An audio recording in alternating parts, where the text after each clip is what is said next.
Olá, você internauta, a paz do Senhor. No ar, pela TV CPAD, o seu programa Teologia em Foco. O nosso entrevistado de hoje é pastor, advogado, professor de teologia, presidente das Assembleias de Deus e também da Convenção no estado de Alagoas, bem como presidente do Conselho de Ética e Disciplina da CGADB. Seja bem-vindo, pastor José Orisvaldo Nunes. Eu que agradeço o convite de estar com vocês para poder cooperar em alguma coisa no reino de Deus. O foco de nossa entrevista de hoje é vida após a morte. Vamos ao foco? Bem, pastor, como o foco de nossa entrevista é vida após a morte, tem crentes que dizem que tiveram experiência, morreram, alguns dizem que foram ao céu, outros dizem que foram ao inferno e trazem relatos depois de terem morrido, de uma experiência sobrenatural. A respaldo bíblico, o que a Bíblia fala a respeito dessas experiências? Meu querido irmão, nós protestantes, nós temos uma máxima: somente as Escrituras e nada além das Escrituras. Respeitamos as pessoas que falam de suas experiências, porém, tudo tem que ser testado pelas Escrituras. No Antigo Testamento fala de 3 ressurreições. Fala da ressurreição do filho da viúva de Sarepta, fala da ressurreição do filho da viúva da Sunamita e fala da ressurreição do rapaz que foi jogado na cova de Eliseu. O Novo Testamento, curiosamente, também fala de 3 ressurreições. A ressurreição da filha de Jairo, a ressurreição do jovem da porta da cidade de Naim e fala também da ressurreição de Lázaro. E as Escrituras são silentes, não contam nenhuma experiência que essas pessoas trouxeram do outro lado da vida. Então, 6 experiências, 3 no Antigo Testamento, mais 3 nos Evangelhos, fora Dorcas, que também foi ressuscitada por Pedro em Atos dos Apóstolos. E também não há nenhum relato que Dorcas trouxe alguma novidade, alguma revelação, nem do céu, nem do inferno. Eles simplesmente voltaram à vida, silentes do outro lado. Então, eu prefiro ficar com as Escrituras. As Escrituras são silentes e eu prefiro ficar silente também. Eu não diria que há essa possibilidade de trazer revelações, porque isso seria um perigo.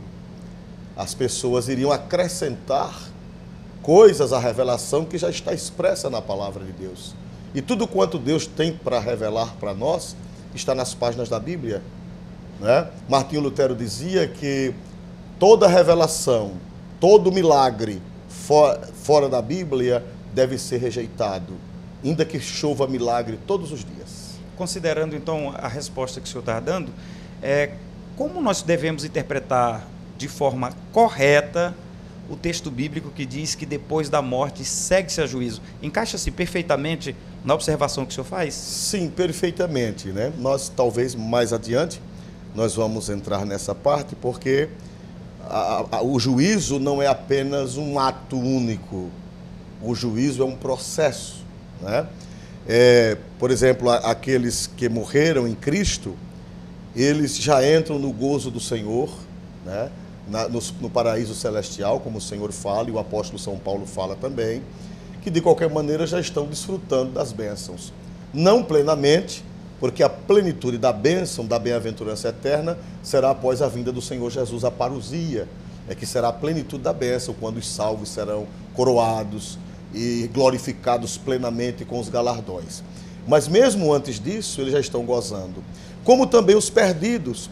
Eu comparo o juízo dos perdidos antes do dia final do trono branco como alguém que foi preso, um meliante foi preso, e ele já está em julgamento, apesar que não saiu a sentença final, mas ele está com a prisão preventiva, ele está com a prisão temporária, já é juízo, já é juízo. Embora que a sentença possa demorar anos, o senhor juiz pode demorar anos para dar a sentença, mas o fato dele estar preso por uma sentença temporária já é juízo.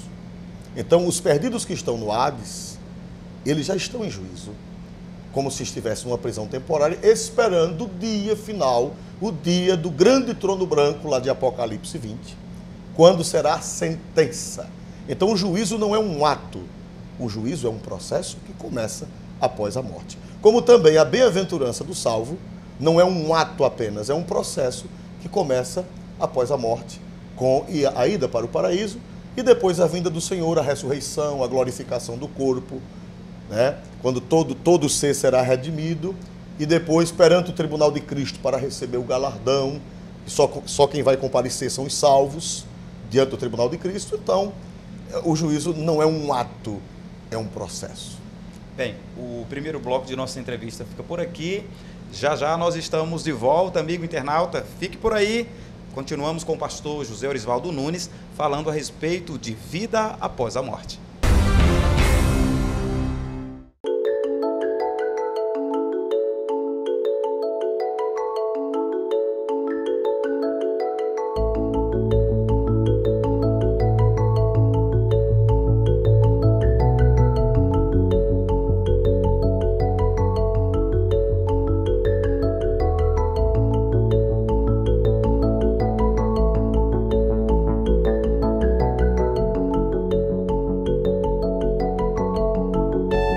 Quer se aprofundar nos estudos bíblicos com conteúdo e praticidade?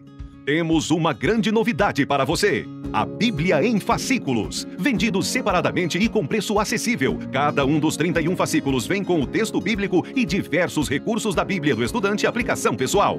Adquira agora mesmo pelo nosso site cbad.com.br ou ligue grátis para 0800 021 7373. A Bíblia em fascículos, mais um produto com a qualidade CBAD. De volta com o seu programa Teologia em Foco, entrevistando o pastor José Orisvaldo Nunes. Pastor, como interpretar corretamente o texto de Hebreus 9:27, que diz que depois da morte segue-se a juízo? Como acabou de ser dito, a palavra de Deus em Hebreus 9:27 diz, primeira parte, aos homens está ordenado morrerem uma só vez. Isso equivale a dizer que o homem só passa por esta terra uma vez, é uma única oportunidade. E aqueles que defendem a reencarnação, eles dizem que as pessoas morrem e voltam para se aperfeiçoar. Voltam melhorando, progredindo, evoluindo até se transformar em um espírito de luz. Mas a experiência prova o contrário. Se isso fosse verdade, o mundo estaria já um paraíso. Porque por essa ideia, os que já foram e já voltaram várias vezes, eram para serem verdadeiros santos. Né? Mas cada dia que passa a humanidade, confirmando as Sagradas Escrituras, que a Bíblia diz que nos últimos dias serão dias trabalhosos, os homens serão amantes de si mesmos, serão perversos, ingratos, desobedientes a pais e mães, etc. Então, prova a Bíblia que o homem cada dia que passa está pior. Não há uma ida e volta para aperfeiçoar, para melhorar, senão nós estaríamos bem melhor do que há 1000 anos atrás. Essas almas estariam perfeitas aqui na Terra. Muito bem, então esse argumento não funciona. Reencarnação, segundo a crença dessa gente, é voltar em um corpo humano. Mas, grosseiramente, outras religiões, principalmente as religiões pagãs propriamente ditas, lá do Oriente, dizem que há a transmigração das almas. Essa transmigração ela pode ser em vários tipos de animais. Se volta em um animal, em um inseto, já não é reencarnação, é transmigração. A alma migrou para um ser inferior. Por exemplo, existe os jainistas, salvo equívoco, na Índia, que os monges dessa religião e as monjas, eles usam um véu à boca, tapando a boca para não engolir uma mosca, para não engolir um mosquito, pensando que pode ser que esteja engolindo o seu bisavô, a sua bisavó, seu antepassado. O seu antepassado que já morreu. Né? Então eles dizem que não pode matar um inseto. Chega a esse extremo. Chega a esse extremo. Eles usam um véu sobre a boca para evitar. E não podem comer a vaca, não podem... E tem alguns que adoram o rato. Eu vi já reportagem de templo na Índia, onde as pessoas adoram os ratos, porque eles acreditam que aqueles ratos são transmigrações dos seus antepassados, que precisam ser alimentados, cuidados, etc. Né? Infelizmente acontece isso por falta do Evangelho. Jesus disse, eu sou a luz do mundo, quem me segue não andará em trevas. Isso são umas trevas profundas, né? Onde a mente humana desceu a tal ponto de acreditar nisso. Então, nós não cremos nisso, porque aos homens está ordenado morrer uma só vez, vindo depois disso o juízo, como nós falamos no bloco passado. O juízo, ele não é apenas um ato, ele é um processo. Começa com a morte, direcionando o salvo ao paraíso e direcionando o ímpio ao Hades ou ao infernos. Hades é grego, infernos é latim, mas significam a mesma coisa. E ali começa o processo até o dia final, até ou o dia do arrebatamento da igreja e o dia do juízo do trono branco para os ímpios. Então não há essa ida e vinda. Biblicamente não há respaldo. Existem alguns textos que alguns querem adulterar, como por exemplo, aquela passagem do cego de nascença. Alguém diz que, perguntaram a Jesus, quem pecou, ele ou seus pais, para que nascesse cego? A pergunta é essa, quem pecou, ele? Ora, ele era cego de nascença? Como é que ele poderia ter pecado no ventre da mãe? No ventre da mãe? Claro que não. Segundo alguns estudiosos, é que já naquele tempo, a influência pagã, os irmãos sabem que havia o judaísmo de Jerusalém e havia o judaísmo helenista, que era muito diferente do helenismo ortodoxo, aliás, do hebraísmo ortodoxo, do judaísmo ortodoxo de Jerusalém. E realmente havia influências pagãs. Por sinal, os judeus de Jerusalém, eles hogerizavam os judeus da diáspora, porque os judeus da diáspora traziam ideias pagãs. Você veja só, os judeus da diáspora colocavam o nome de deuses pagãos em seus filhos. Por exemplo, Apolo. Apolo era judeu, mas da diáspora, do mundo greco-romano, do mundo helênico. E os judeus estavam tão liberais que colocavam o nome dos filhos de deuses pagãos. E isso, para o judeu de Jerusalém, era uma afronta. Era uma apostasia. Então, o judeu que perguntou aquilo a Jesus, possivelmente ele estava influenciado pelo helenismo. E os tais, inclusive, costumam utilizar a passagem bíblica que fala sobre Jacó e Esaú, que no ventre da mãe já havia, da parte de Jacó, uma má-fé, uma espécie de, o que eles chamam de pecado, poderia-se dizer assim. Mas ali não prova nenhuma reencarnação. Ali é o pecado congênito. É o que a teologia evangélica chama de pecado congênito e a teologia católica chama de pecado original. Que significa que nós não pecamos porque somos pecadores. Nós somos pecadores porque... Aliás, nós não somos pecadores porque pecamos. Nós pecamos porque já nascemos pecadores. Já herdamos de Adão. Aquela briga entre Jacó e Esaú, no ventre, era herança de Adão. Já eram pecadores, vamos usar a expressão, pecadorzinhos no ventre da mãe. Não porque vieram de outra geração. Pastor Osvaldo, e sobre a questão da imagem que nós comumente costumamos criar na mente sobre o céu, de dizer que o céu é um lugar arborizado, cheio de gramas, com jardins, com pássaros, a Bíblia fala exatamente como será o céu? Realmente a Bíblia fala de várias figuras do céu. Todas elas figuras bonitas, excelentes, belas. Por exemplo, a Bíblia fala que o reino do céu é um banquete. Muitas partes da Bíblia falam de um grande banquete. Por quê? Porque na cultura oriental e até na ocidental, o melhor momento da vida do ser humano é um banquete. Sentar-se à mesa. Sentar-se à mesa, comer com os amigos. Então, o Espírito Santo pega essa linguagem que nós compreendemos muito bem e revela nas Sagradas Escrituras para nos mostrar o céu. A Bíblia fala do céu como um casamento. O reino de Deus é semelhante a 10 virgens. Por quê? Porque o casamento é o dia mais feliz do ser humano. Então pode observar que todas as imagens que o Espírito Santo põe nas Sagradas Escrituras, põe na boca dos profetas do Senhor Jesus, são de coisas felizes. E a Bíblia fala do céu também como uma cidade perfeita, não uma cidade humana, cheia de defeitos, cheia de problemas, mas uma cidade perfeita, é um cubo, a Nova Jerusalém é um cubo perfeito, né? Mas tudo isso são símbolos, né? Na realidade o céu é um lugar, na realidade o céu existe como tal, com espaço, porém, o apóstolo São Paulo escrevendo aos Coríntios, ele disse que agora vemos como por um espelho, em enigmas, né? E quando nós virmos o Senhor face a face, então nós vamos vê-lo como ele é. Haja vista que o espelho naquela época não é o espelho que nós temos hoje. O espelho daquela época era de bronze. Não existia o espelho de vidro, era de bronze polido. O espelho de vidro é uma coisa de 350, 400 anos atrás. Era um espelho opaco, né? E o apóstolo São Pedro, na sua segunda carta, ele diz que as Sagradas Escrituras, elas são uma candeia que alumia em lugar escuro.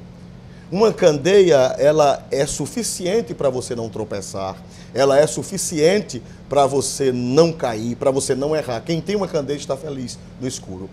Mas o próprio Pedro, nessa carta, ele diz, ele fala da candeia e diz, até que o dia amanheça e a estrela da alva brilhe nos vossos corações. As Escrituras, elas têm tudo o que nós necessitamos, mas em forma de candeia.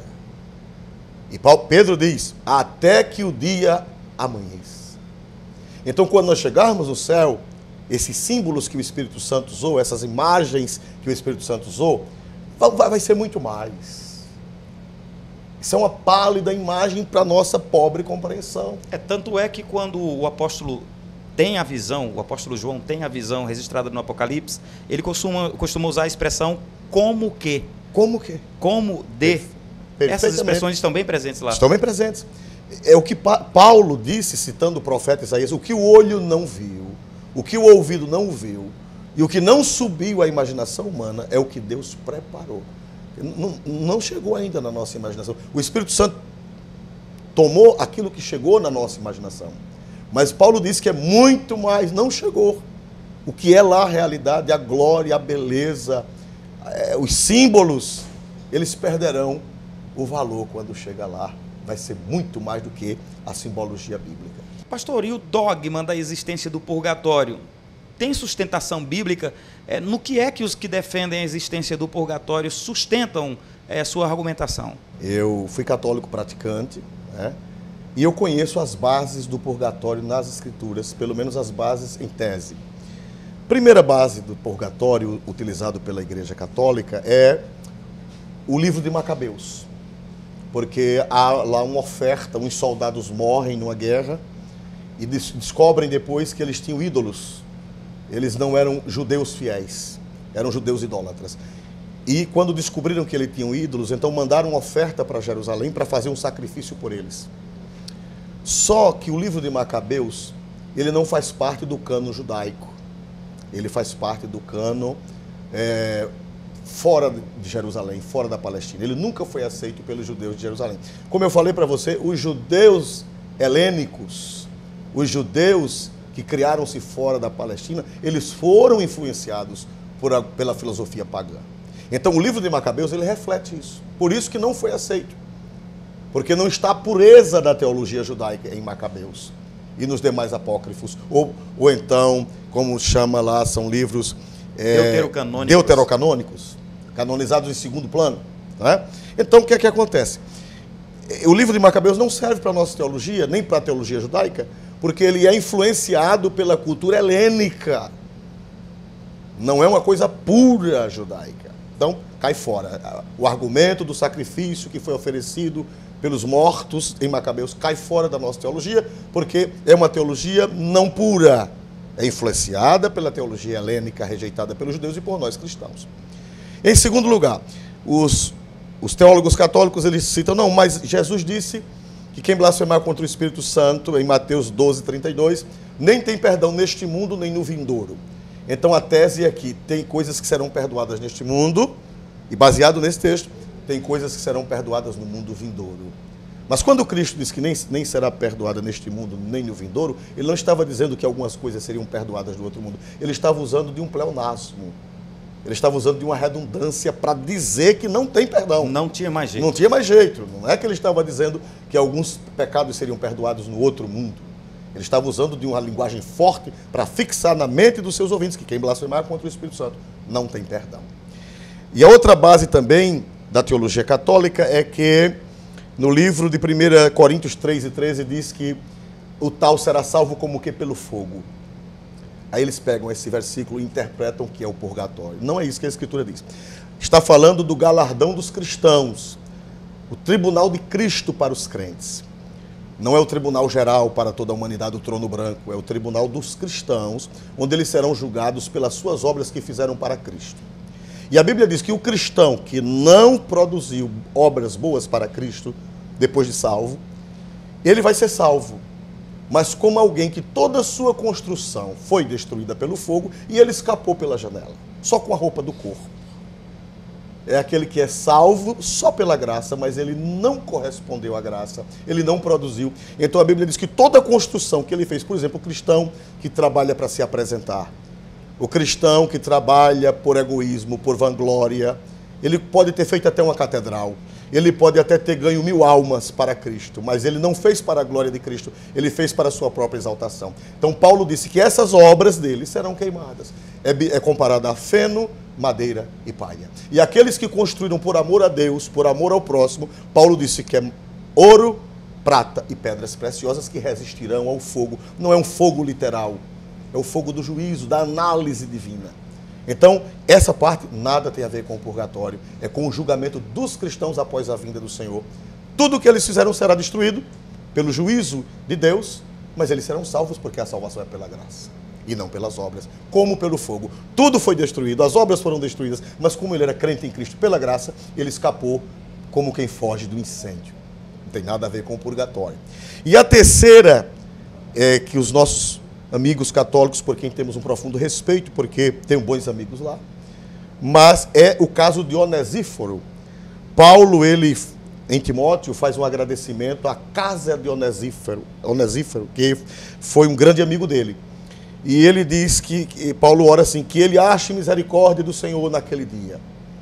Então, os teólogos acham que Paulo estava orando por Onesíforo depois de morto. Mas é uma suposição, o texto não diz que Onesíforo estava morto.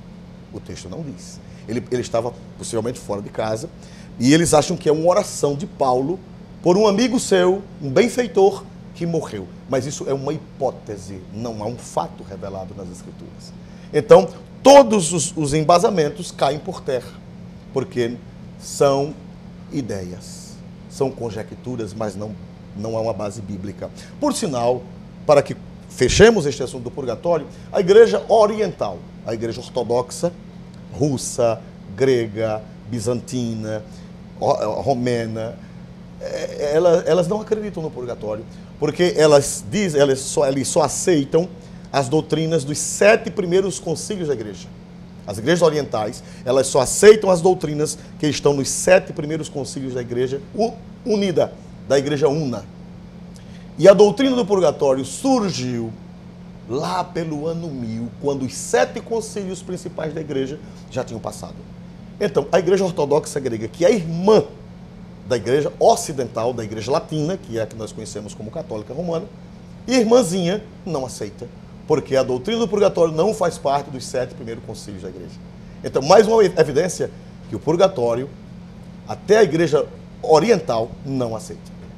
Ainda temos muito mais para falar sobre vida após a morte. Nós vamos para mais um breve intervalo. A você, internauta, não saia daí. Já já estamos de volta com o seu Teologia em Foco.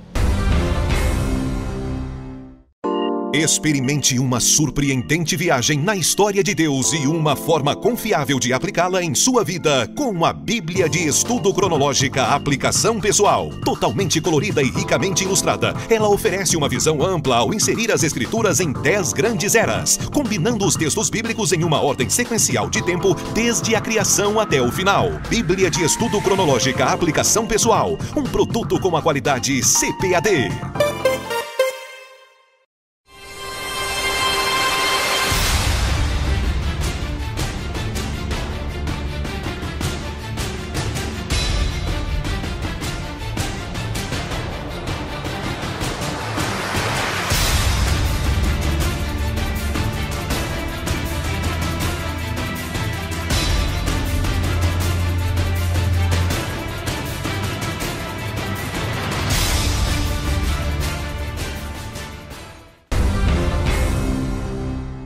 Seu programa Teologia em Foco está de volta. Pastor José Orisvaldo Nunes conversando conosco a respeito de vida após a morte. E sobre o lugar que as pessoas que morreram estão, pastor? Porque tanto tem aqueles que morreram em Cristo, como aqueles que morreram sem Cristo. O que diz as Escrituras? Bem, Adilberto, como nós falamos, existem 2 lugares, não existem 3. O purgatório está descartado pelas escrituras e descartado pela história da teologia, né? Haja vista que a Igreja Oriental, que é uma das igrejas antigas, tão antigas quanto a Igreja Latina, ela não aceita, porque surgiu depois, né? Foi lá pelo ano 1000, quando Odilon, que foi um monge, ele teve visões, alucinações e disse que eram as almas que estavam pedindo socorro. Mas nossa fé nunca pode ser baseada em visões, em alucinações de ninguém. Então tem o paraíso celestial, que é, nós diríamos, a sala de espera do céu, né? É a sala de espera do céu. Jesus disse ao ladrão da cruz: hoje mesmo estarás comigo no paraíso. E também Paulo disse que conheceu um homem em Cristo que foi arrebatado até o 3º céu, até o paraíso. Então, esse lugar chamado paraíso, que significa um lugar cercado como um jardim, é onde estão os salvos esperando o dia final, o dia da parousia, o dia da consumação de sua redenção. Porque a redenção só vai ser consumada com a ressurreição do corpo. Porque Deus fez o homem espírito, alma e corpo. Então, nossa consumação da redenção é quando nossos corpos ressuscitarem gloriosos. Então, enquanto isso acontece, o cristão já goza da visão beatífica. O que é isso? É a visão da felicidade plena de ver Deus. De ver Deus. E os ímpios, né? Jesus conta muito claro na parábola do rico e Lázaro, fazendo uma ressalva gravíssima: não é parábola. A única Bíblia que diz parábola é a Bíblia da Sociedade Bíblica do Brasil, revista e corrigida. Tem uma epígrafe. Só que aquela epígrafe não faz parte do texto. A epígrafe foram os tradutores. Questão de editoração. De editoração. Mas todas as Bíblias dizem o rico e Lázaro. Por que ali não é parábola? Porque parábola não tem nomes próprios. Parábola sempre é um certo homem, uma certa mulher, um pai de família, um certo rei. E naquele caso do rico e Lázaro, não diz que é uma parábola. O texto próprio não diz que é uma parábola. E segundo, fala de Lázaro. Lázaro é o nome de uma pessoa, nenhuma parábola tem nome. E fala do nome de Abraão, um personagem histórico. E Jesus não iria usar o nome de um personagem histórico para uma história parábola, né? Então ali é um fato. Ali Jesus abriu uma cortina e mostrou o outro lado da existência. Os salvos no seio de Abraão. Por que seio de Abraão? Porque a palavra seio em hebraico fala de comunhão, né? Aconchego. De aconchego, de estar junto. Então, quando diz que os salvos estão no seio de Abraão, significa que eles estão juntinho, comungando com Abraão, que era o sonho de todo judeu, era Abraão, né? E nós cristãos também, como ele, nosso pai na fé, não pai genético, mas pai na fé, nós também queremos estar com Abraão, não só com Abraão, Isaac, Jacó e os santos da nova aliança, Pedro, Paulo, Tiago, a bendita Virgem, Marta, Lázaro. Estaremos no seio deles, quer dizer, em comunhão com eles, juntinho com eles, né? Então, estão lá no paraíso. E os ímpios estão no que em grego chama-se Hades, que essa palavra Hades não foi Jesus que criou, ela já existia no mundo grego, e no mundo latino, infernos, que nós conhecemos por inferno, né? Por sinal, a Bíblia diz que no fim, a morte e o inferno serão lançados no lago de fogo. Quer dizer que não é definitivo, é um lugar provisório. No julgamento final, eles serão lançados no lago de fogo.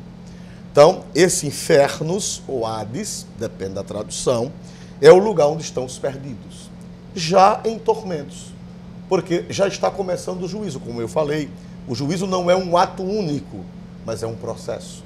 Então, eles estão lá como se fosse uma prisão preventiva ou uma prisão temporária, aguardando o dia final do juízo. Então, ali em Lucas, o Senhor Jesus, ele abre uma cortina do outro lado da eternidade e mostra para onde vão os salvos e para onde vão os perdidos. Antes de Cristo vir à terra, o seio de Abraão ficava de um lado e o Hades do outro, e um grande abismo no meio.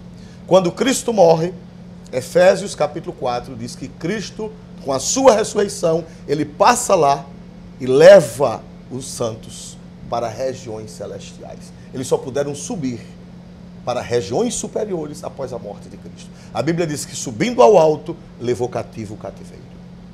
Jesus leva os salvos. Hoje o Hades continua sendo no lugar que era, mas o paraíso, o seio de Abraão, já não é mais perto, já está nas regiões celestiais. E quando Cristo voltar, vai passar lá para trazer os remidos da sua vinda para o arrebatamento, para que eles ressuscitem e complete-se assim a redenção.